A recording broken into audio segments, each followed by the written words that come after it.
Alors dans le système de santé d'aujourd'hui, si nous adoptions les bons gestes prévention, nous pourrions éviter 70% des maladies chroniques. Et pourtant, la prévention aujourd'hui ne représente que 3% des dépenses de santé en France. La prévention en France, c'est plus de 100 000 vies sauvées par an et des millions d'autres améliorées. Alors il existe aujourd'hui beaucoup d'initiatives avec des acteurs émergents et des initiatives innovantes, mais qui sont encore parfois trop dispersées.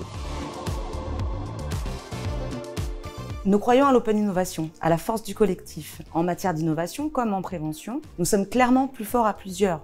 Partant de ce constat, nous nous sommes dit qu'il serait intéressant de mélanger innovation et prévention. Et c'est comme ça qu'est née dès 2018 l'idée d'un premier programme d'incubation autour de la prévention santé, le Prevent to Care. Le truc en plus du Prevent to Care, c'est qu'il crée des synergies entre les startups et les associations qui sont au plus près des besoins des patients et des citoyens. Concrètement, le Prevent to Care, c'est tout d'abord un accompagnement collectif sur les aspects clés de l'entrepreneuriat, comme la construction des business plans, le développement de plans marketing et de communication et les mécanismes de levée de fonds.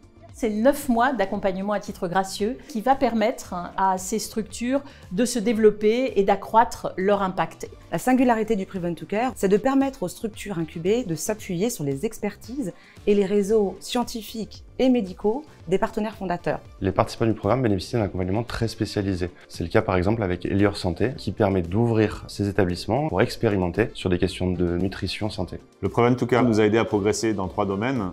La stratégie, car Piotr, scientifique et moi ingénieur, nous n'avions pas de connaissances préalables sur le marché de la santé et de ses applications. On a aussi décidé d'être accompagné par le Prevent to Care, notamment sur la partie études cliniques, mais aussi parce qu'il pouvait nous donner accès à un gros réseau pharmaceutique.